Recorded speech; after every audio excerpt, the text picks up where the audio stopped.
Bienvenidos a una nueva entrevista de La Dosis Justa. Hoy tenemos el privilegio de tener a Luis Juanes Sánchez, investigador perteneciente al CNBC-SIC, el Centro Nacional de Biotecnología, y además aparece en la lista Highly Cited Researchers del año 2024, que reúne a los científicos más influyentes del mundo. Actualmente, una de sus investigaciones, sobre la que hablará hoy, se basa en el desarrollo de una vacuna intranasal experimental que elimina el virus del COVID-19.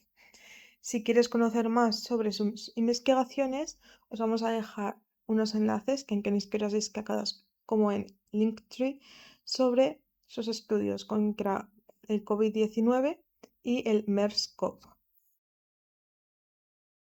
Una posibilidad sería utilizar a los estudiantes de doctorado del laboratorio, pero no se dejaban inyectar, ¿no? Entonces había que hacer lo que se hace siempre, que es un modelo animal. En este caso, preferentemente ratoncitos, pero claro, estos coronavirus son específicos de especie. El que infecta al ratoncito infecta a los ratones, el que infecta a los perros, a los gatos y a las personas. Cada especie tiene el suyo. ¿Cómo se solucionó esto? Pues como se hace tradicionalmente, que es añadirle, hacer ratoncitos transgénicos que les has puesto, les has incorporado el receptor del virus humano. Y a partir de ese momento, aunque siguen siendo ratoncitos, pero son ratoncitos transgénicos humanizados para ser susceptibles al coronavirus humano. Eso fundamentalmente fue trabajo de los laboratorios de la Universidad de Iowa. Estos son dos herramientas muy potentes, la que nosotros habíamos creado y la que crearon ellos. Y la colaboración fue esencial. Es una colaboración que ha durado mucho tiempo. ¿Cómo se hace una vacuna como la que nosotros hemos generado? Pues lo que hay que hacer es identificar aquellos genes del virus, del genoma completo de un coronavirus, en el caso del SARS-2, y cuando uno tiene un clon, por ingeniería genética, pues puede ir quitando uno a uno distintos genes y estudiar en ratoncitos, los que hemos hablado, qué efecto tenía el eliminar ese gen en particular, si el virus se atenuaba, si se propagaba o no, si se replicaba o no, es decir, teníamos un setting experimental perfecto. Esto, claro, se dice muy pronto, pero al final nos costó 3 años. Tuvimos, ¿por qué la primera vez con la vacuna para el coronavirus MERS? Lo sacamos en 1 año. Pues porque cuando tú haces una vacuna, las buenas, las de la edad moderna, son aquellas que no se pueden propagar. ¿Por qué? Porque si es un virus que has seleccionado genes y se puede propagar, pues tiene un peligro, porque los virus evolucionan constantemente. Y entonces tú puedes empezar con una vacuna que compruebas que está atenuada, pero como se puede propagar, pues se va cambiando, va evolucionando y se vuelve virulenta. Entonces eso no nos lo garantiza.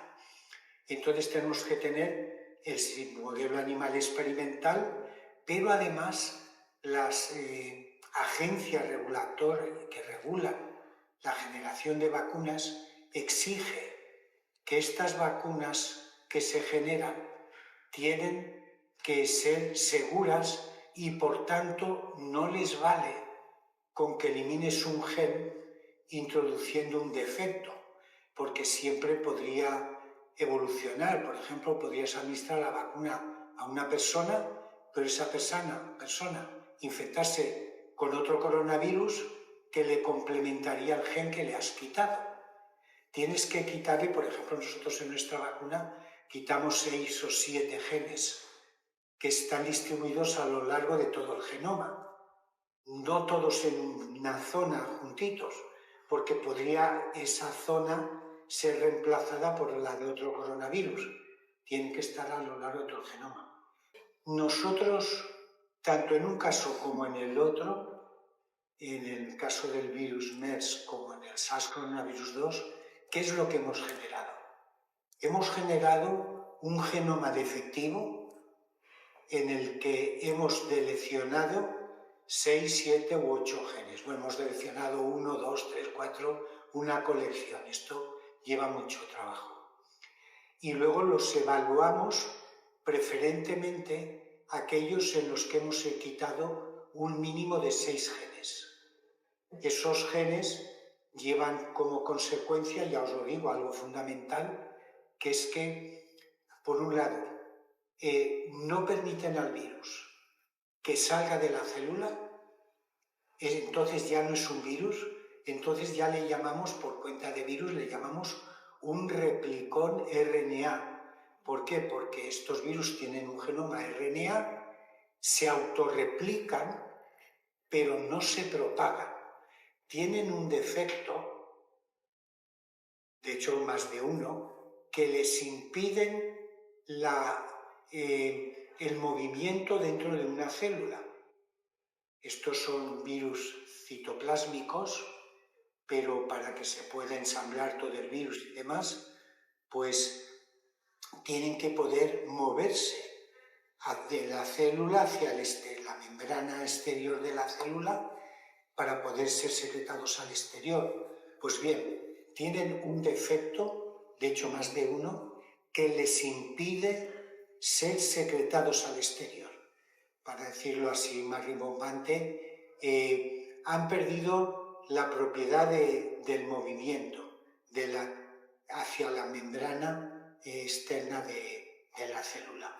Entonces ya no se replican, no se propagan, no son un virus, son replicones RNA. ¿Por qué se llaman replicones? Porque se autorreplican. Esto es muy importante, porque si se autorreplican, se amplifican. De hecho, los replicones RNA en los que se basa nuestra vacuna tienen un poder de autoamplificación de un factor superior a 1000. Esa la ventaja que tiene es que tú inyectas una pequeñita cantidad, pero dentro de la célula esa cantidad se autoamplifica, se multiplica y se hacen más de 1000 replicones. Y eso pues tiene mucho valor. La teoría de los replicones, digamos así, se ha utilizado también para otra familia de virus RNA, pero nunca se ha utilizado para los coronavirus. Nosotros fuimos el primer laboratorio del mundo que pudo manejar por ingeniería genética un coronavirus y quitarle 1, 2, 3, 4, 5, 6, 7, 8, 9 genes.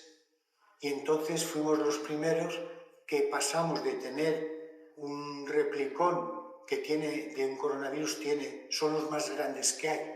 Los virus, los que tienen el genoma más grande, siendo virus RNA, son los coronavirus. Tienen 30.000 nucleótidos, ¿me entendéis? Eso es un tamaño enorme para luego el manejo y toda la cosa. Entonces, ha sido el primero en el mundo de los coronavirus. De hecho, os voy a decir una cosa que no es por presumir, eso a mí me valió que me hicieran, eso y otras cosas, pero esa fue el detonante de la National Academy of Science de Estados Unidos. Son los que publican el PNAS, Proceedings of the National Academy of Science. Y la mayor, siempre para que te hagan un reconocimiento de esos, tienes que haber hecho algo unique, ¿no? Y lo que ellos más han valorado ha sido que fuimos los primeros del mundo en hacer un coronavirus por ingeniería genética y del coronavirus derivar genomas RNA que se autorreplican pero que no se propagan. porque la vacuna nuestra no expresa un gen, expresa varios genes del virus. Sí. Es multiinductora de protección y eso la hace más segura y más completa. Tener en cuenta que, por ejemplo, las vacunas de Pfizer y de Moderna, que nos han puesto a casi todos los españoles, al 94% que se ha dejado vacunar, pues han triunfado por una razón, porque son muy elementales, las han sacado muy rápidamente y no tienen efectos secundarios negativos, pero tienen cosas que tienen que mejorar mucho, porque son vacunas que tienen un solo RNA mensajero, el que codifica la proteína S del virión, que sí es la más importante desde el punto de vista de la protección, porque es el mayor inductor de anticuerpos neutralizantes. Por eso es muy importante, pero es un RNA que solo expresa una proteína. Nuestro replicón RNA primero se autoamplifica. Las de Pfizer y Moderna no se autoamplifican. Ellos ponen en la vacuna 30 microgramos. Y eso es lo que hay, desde el primer día hasta el último. El RNA mensajero que han metido. El resto que ponen son 11 componentes que los puedes ir a comprar a una droguería. Quiero decir, yo soy de Valencia, y cuando era joven hacía experimentos ya en mi casa, iba mucho a las droguerías a comprar componentes y cosas para, ¿qué es lo que hace un estudiante muy joven? Pues hacer cohetes y cosas, pólvoras nuevas, y eso se compraba en la droguería. Bueno, pues ahora pues ir a la droguería, comprar los 11 componentes que es muy, quiero decir con esto que es muy fácil encontrarlos, y lo que es más unique es el RNA mensajero que ellos ponen, que codifica por la proteína S. Efectivamente es muy importante. El tema de la vacunación contra los coronavirus está muy adelantado, pero yo creo que la vacuna realmente adelantada es la de nuestro laboratorio. No porque sea de nuestro laboratorio, porque ahora os puedo hacer una comparación con las otras. En primer lugar, nuestra vacuna es una vacuna que expresa varios antígenos. Eso le da ventaja frente a la otra. Hay una segunda propiedad que se me van a olvidar, pero hay una segunda propiedad que es que nuestra vacuna se da por vía intranasal. Sí. Para esto tengo que explicaros una ley que es fundamental. La inmunología, la respuesta inmunológica, puede ser de dos tipos. La que se dice la respuesta inmunológica sistémica del interior nuestro o la respuesta inmunológica de las mucosas. Hay vacunas que a mí, por ejemplo, yo me vacuné cuando vivía en Valencia, que os queda más cerca, contra la polio, el sarampión, la viruela y todo eso. Me vacunaron una vez, hace más de 60 años, y todavía estoy vacunado, con una sola dosis que me dieron hace 60 años. Pero eso son vacunas contra virus que son sistémicos. Pero sin embargo, en contraste dramático con eso, están las mucosas. ¿Qué son las mucosas? Las partes del cuerpo que están abiertas al exterior. Por ejemplo, las mucosas oculares, las nasales, las respiratorias, la glándula mamaria, que tiene dos agujeritos que están abiertos al exterior. Las entéricas, ¿os imagináis lo que comemos todos los días por la boca, trasto gastrointestinal, y lo echamos a la calle? Esas son zonas abiertas. Esas mucosas, la inmunidad que tú puedas hacer dura muy poco. ¿Qué es muy poco? Pues dura 6 meses, 10, pero se desvanece muy poco. ¿Por qué? porque es un sistema que se agota. ¿Por qué? Porque está constantemente, tú imagínate los virus respiratorios que infectan el tracto respiratorio, nosotros estamos todo el día produciendo anticuerpos y linfocitos T en el tracto respiratorio porque los producimos y los echamos a la calle constantemente. Imaginaros que inmunizáis un ojo, pero si el ojo está abierto, entonces está constantemente echando la inmunidad que produce fuera, las lagrimitas y todo esto, y tiene un desgaste enorme. Y esto solo dura en buenas condiciones pues 6 meses. A un año te dura, pero malamente. Por eso, esto es lo mismo, esta historia es la misma que la de otro virus respiratorio, el de la gripe. Yo me he vacunado este año la 19ª vez de la gripe. Me tengo que vacunar todos los años para estar vacunado de la gripe. Los que sois jóvenes no lo necesitáis porque tenéis un sistema inmune muy fuerte, como yo lo tenía cuando tenía vuestra edad, no te fastidia.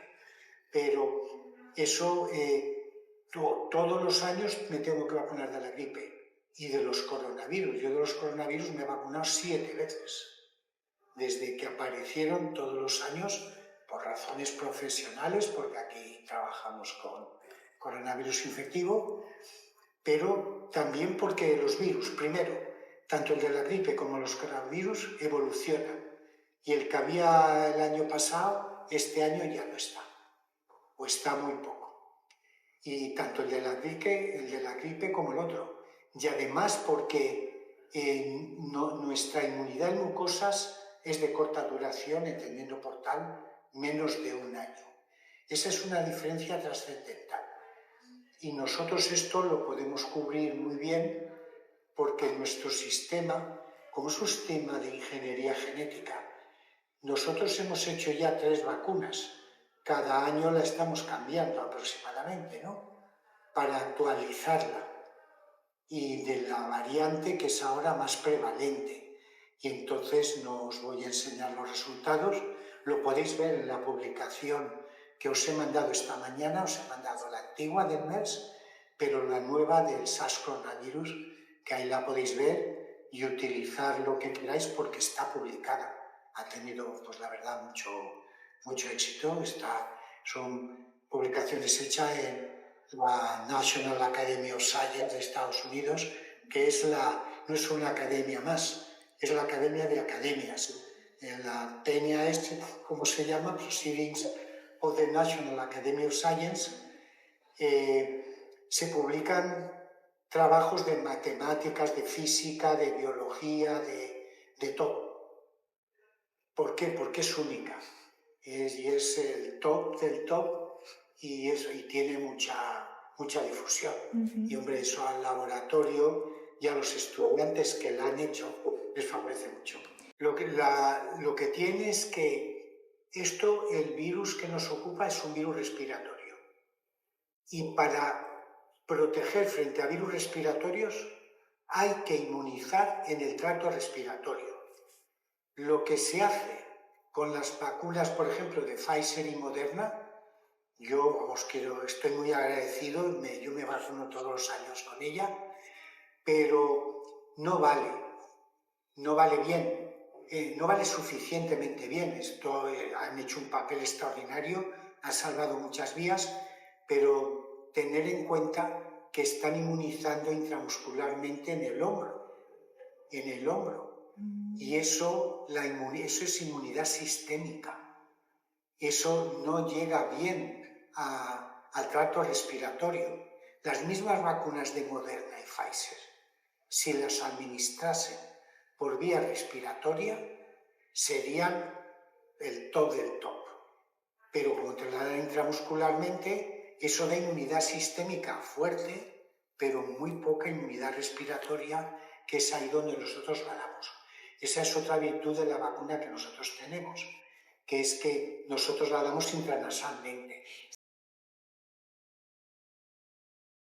Entonces vosotras me diréis, ¿y por qué estas compañías, que son muy buenas, por cierto, muy potentes y que Pfizer tiene otras vacunas de mucho éxito.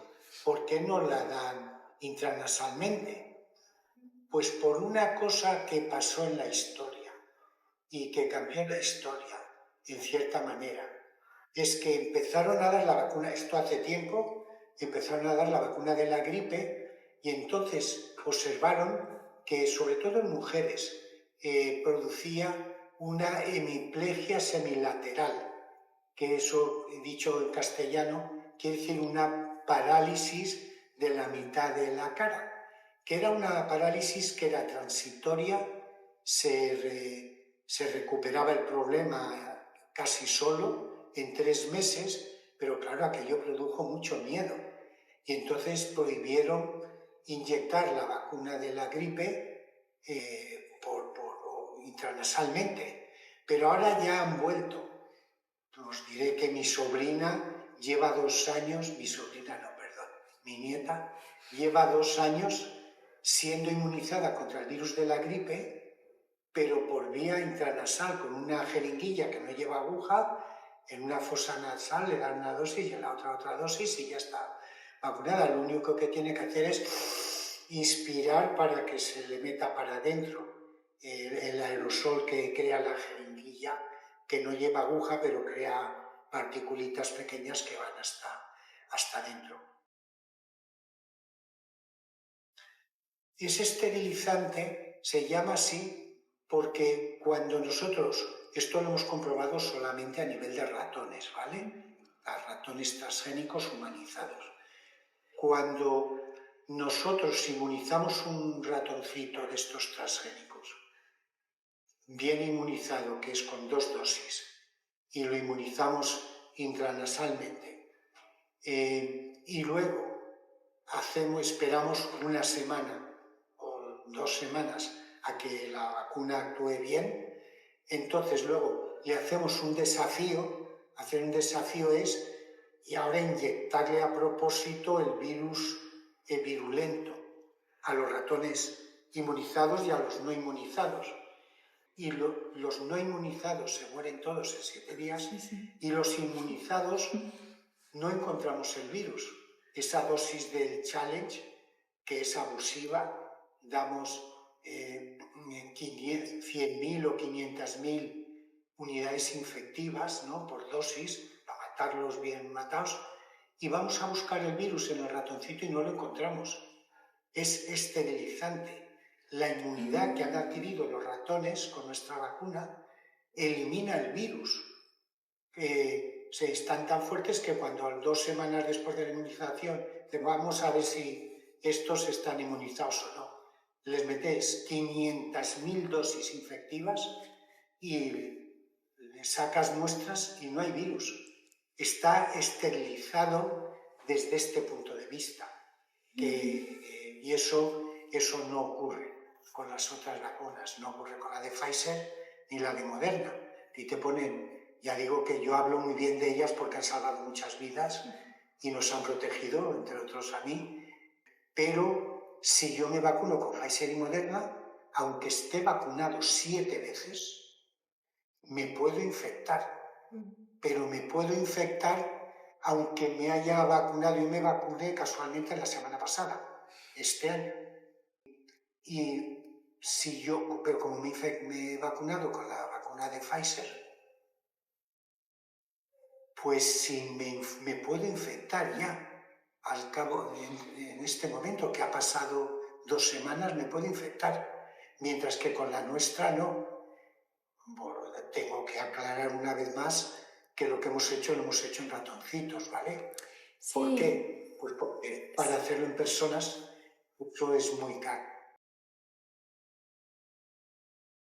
Hemos estado muy bien financiados por el gobierno español, el europeo y el norteamericano, pero si quieres hacer la evaluación para ver la seguridad de la vacuna en personas, esto requiere lo que se llama clinical trials, que son fase 1, 2 y 3.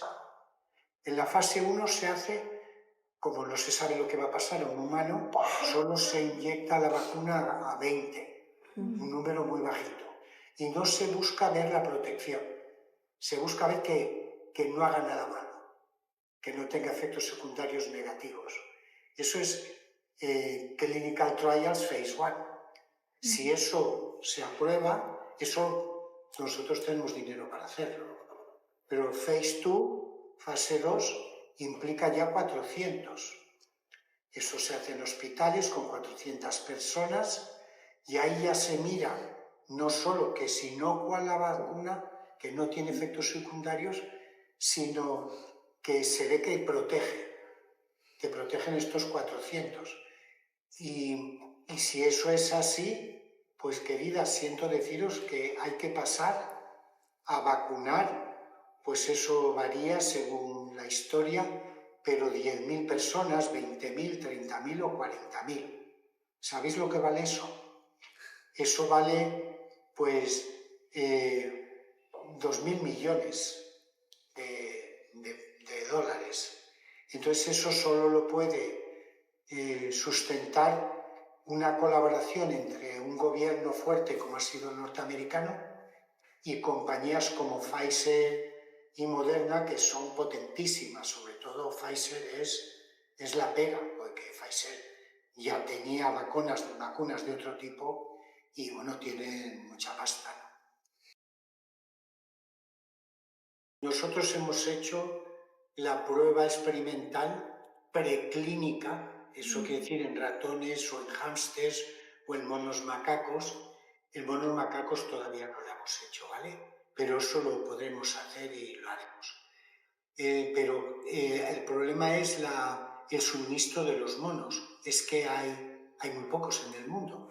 Eso está muy controlado y es muy difícil. De hecho, en una publicación con animales, nosotros tenemos que poner para cada punto de la gráfica 6 o 10 ratoncitos. Pero cuando haces experimentos con monos, te permiten que utilices un mono, 2 monos, 3 monos. Que no es correcto estadísticamente, pero que es que no hay disponibilidad de los mismos, porque si no ya se los habrían cepillado todos los monos del mundo, ¿no? Sí, esto es así. Entonces, las fases son lo que nosotros hemos hecho. Ver the proof of principle en ratones experimentales. Ha funcionado. Y ha funcionado muy, muy, muy bien. Eso está en los papers del PNAS, que os he mandado. Ahora luego podríamos ampliarlo a otros ensayos preclínicos, como el mono macaco. No son personas, pero serían un ensayo preclínico de alto valor. Es preclínico porque es en animales, en monos. Y te valdría hasta hacerlo con 3 monos solamente. ¿Me entendéis? Porque por la poca disponibilidad que hay. Y luego ya vienen los ensayos clínicos, que os he resumido antes. Hay fase 1, fase 2 y fase 3. Fase 1, 20 personas, no un problema. Fase 2, 400.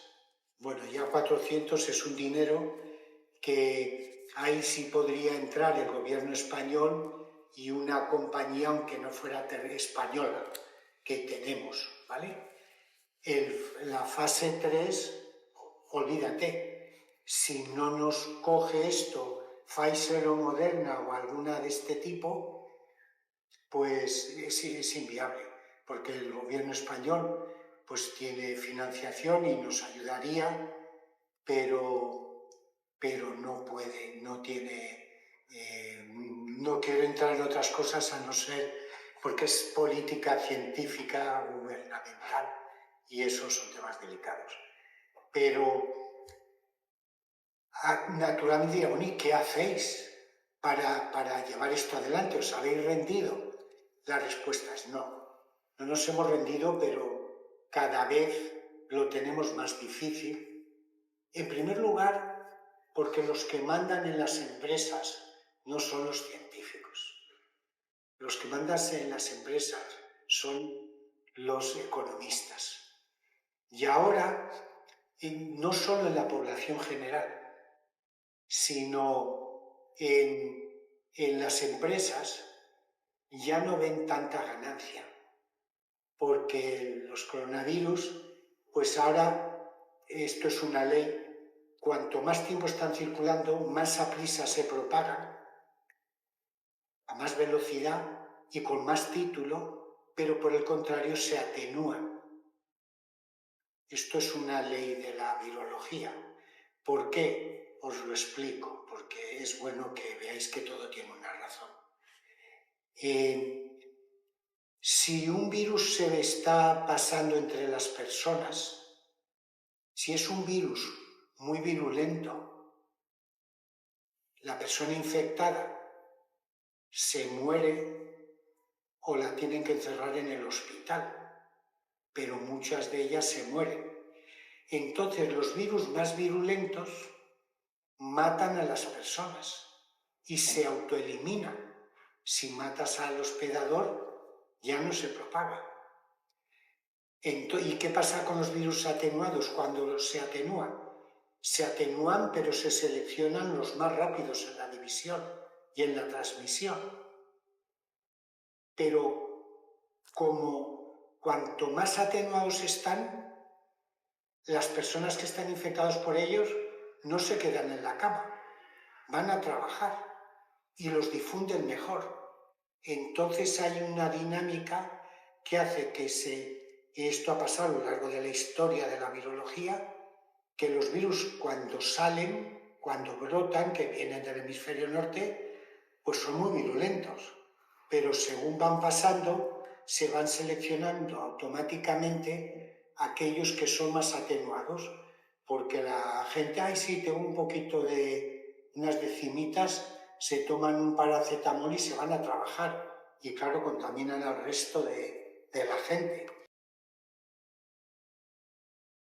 El MERS coronavirus, el de Arabia Saudita, ese es un virus que de cada 3 personas que infecta, mata a una. Es decir, mata en concreto al 37,5% de las personas que infecta. Una de cada 3. Ese sí que es virulento.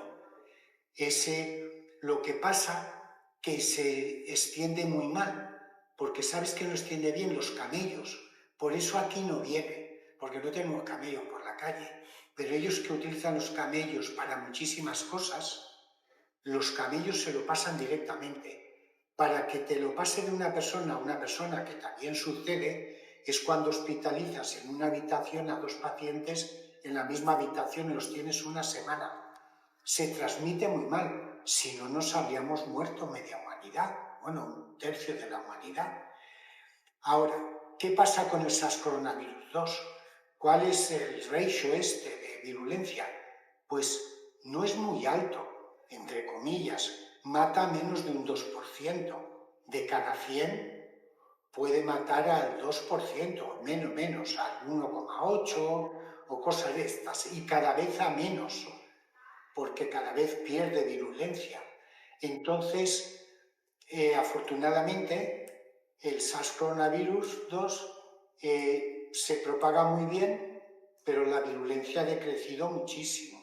Históricamente, por citar 2 datos, en 1918, o sea, a principios de siglo, se propagó el virus de la gripe, uno que era muy mortal, y mató en torno a 40 millones de personas, ¿vale?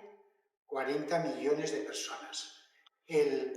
La otra pandemia, es pandemia porque es mundial, que ha sido terrible desde el punto de vista de los virus, ha sido el SARS-CoV-2.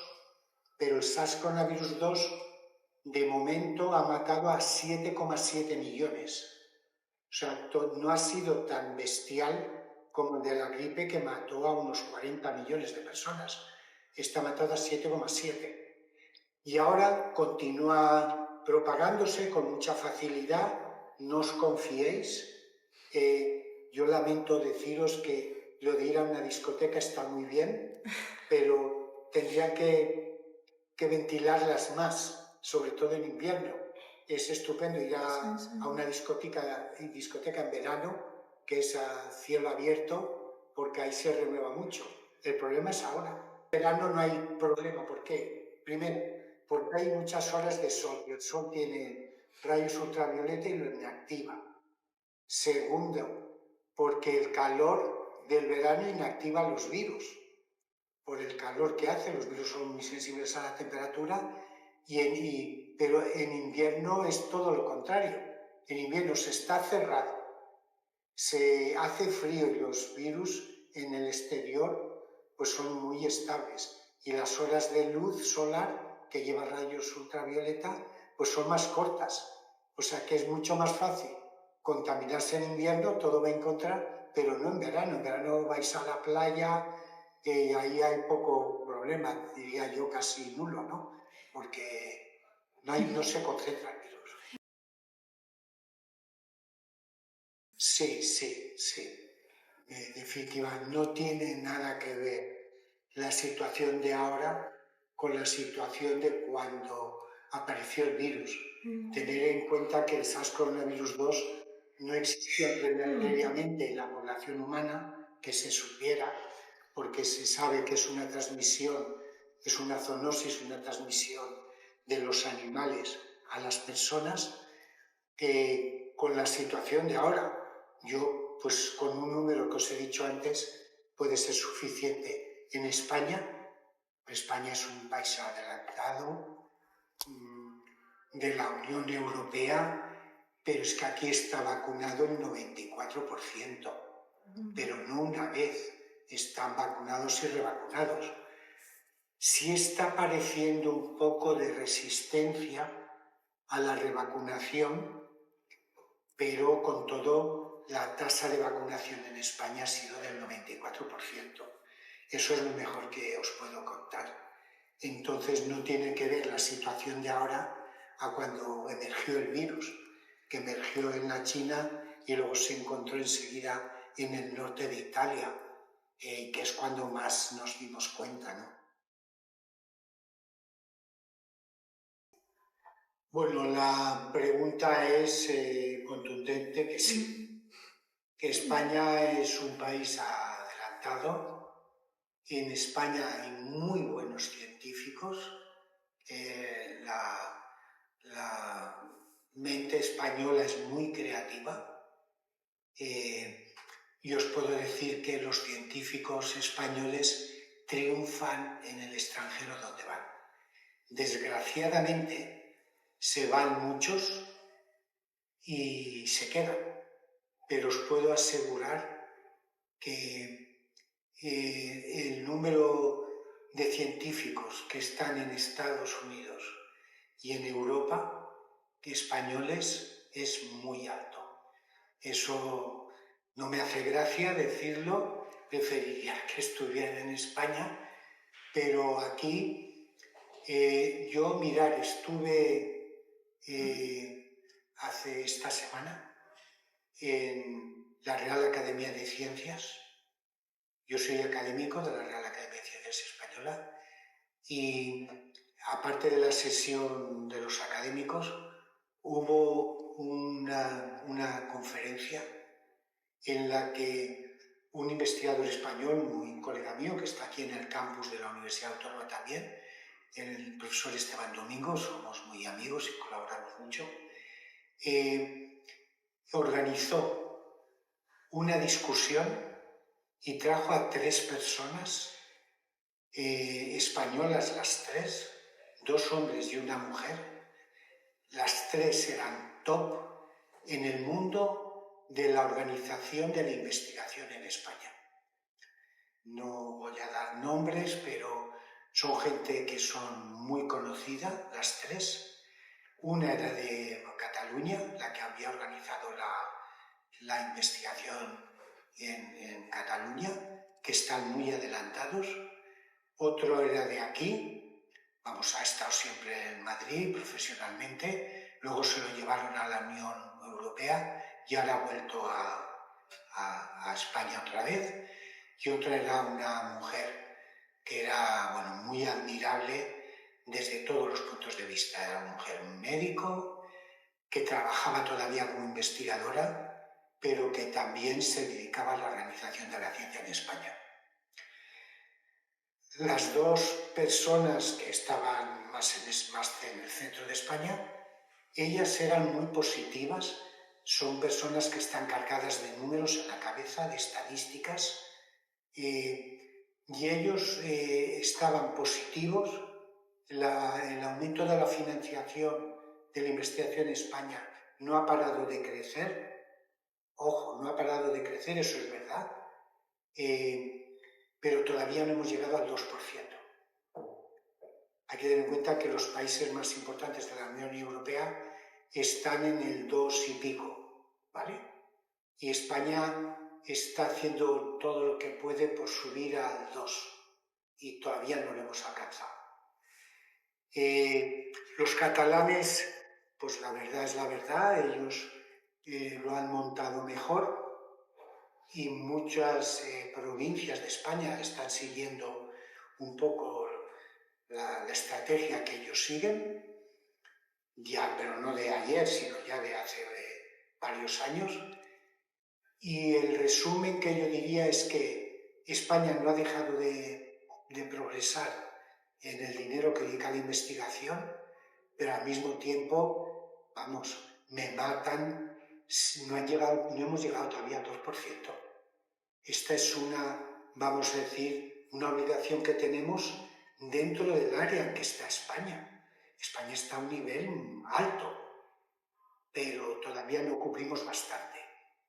Lo que pasa que ahora, afortunadamente, hay muchos medios de comunicación que afortunadamente son muy críticos, pero cualquier momento que conectas la televisión o la radio, de cualquier sector, del sector sanitario, el educativo, el de la investigación, etcétera, etcétera, hasta los que cuidan lo de pagar las tasas, ¿no? Todos los años, todos se hacen huelga, porque dicen que lo que reciben no es suficiente. Y es verdad, y es bueno que se manifiesten, y tenemos que espabilar más, y tenemos que gestionarlo mejor, y tenemos que eliminar la corrupción, ¿vale?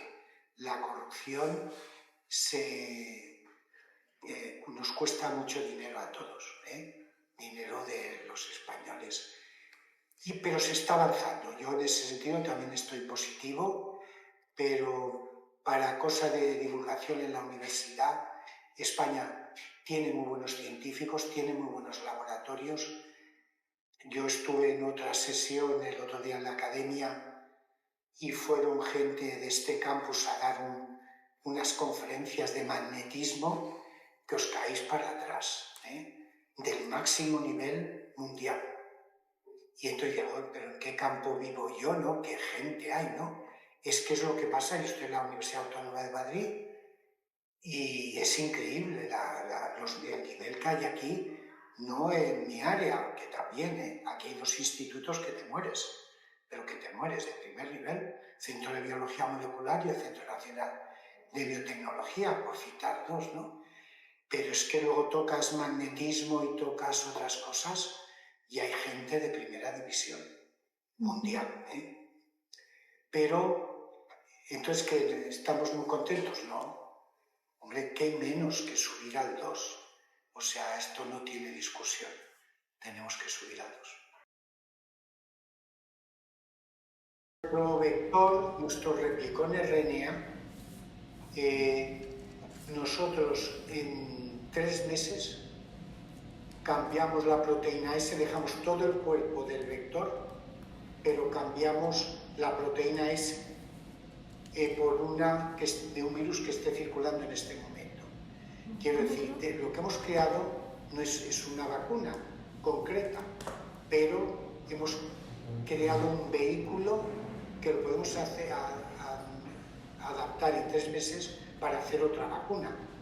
En el caso del VIH, ese es un caso que duele mucho, porque afortunadamente se han sacado antivirales que están cambiando completamente la distribución y todas las cosas. Pero ¿qué le ocurre al VIH como a los herpes virus, por ejemplo? Pues que son virus que se integran en tu genoma. Tú te infectas con el VIH y no es que tengas el virus por la nariz o el aparato respiratorio, no. Se integra el genoma del VIH en el DNA de tus células. Y entonces, aunque varias veces en experimentos de Estados Unidos, investigadores que yo conozco muy bien personalmente, han creído que lo tenían dominado porque veían que podían generar defensas contra el virus, pero sin embargo fallaba. ¿Por qué fallaba? Es muy fácil. Fallaba porque el virus se integra en nuestro genoma y puede pasar a la fase latente. ¿Qué quiere decir? Está integrado. Ahora, si las circunstancias no son propicias, se queda inactivo en el genoma. Y cuando pasa el enemigo, la vacunación que tú le puedas haber hecho a un individuo, entonces se reactiva otra vez. Pero cuando tú lo vacunas, se esconde, se inactiva, pero no se elimina del organismo. Esto le pasa a algunos virus y esto los convierte en un enemigo terrible.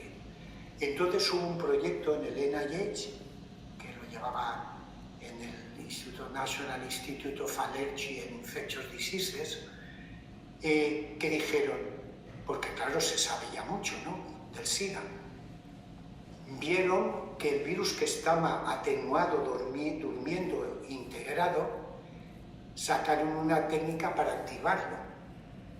Las células que lo llevaban les daban una droga y se activaba, y entonces le daban la vacuna, ¿me entendéis?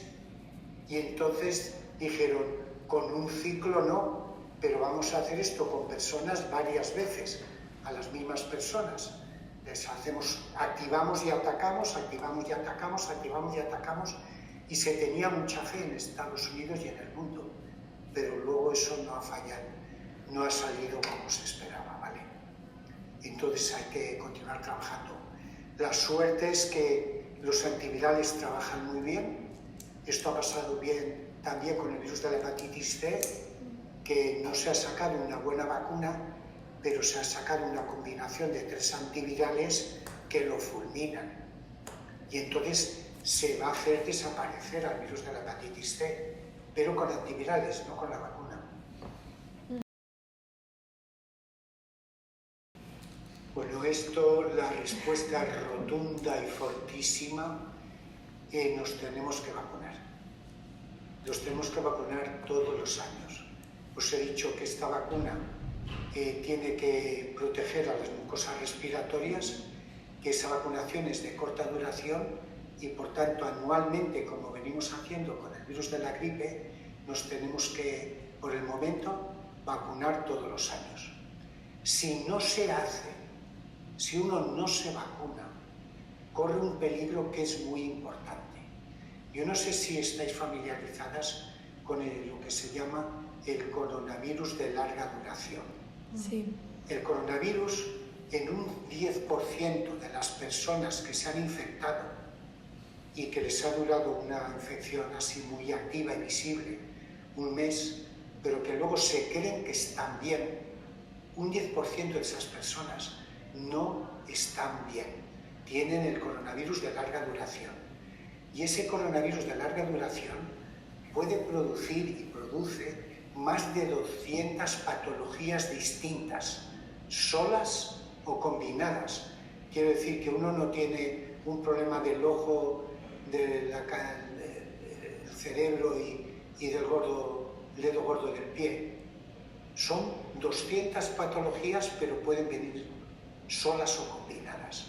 Entonces eso es una tragedia, porque hay personas, hay hombres y mujeres que se han cogido, que eran ingenieros y ingenieras, han cogido el coronavirus de larga duración y ya no saben multiplicar, si les ha afectado al cerebro.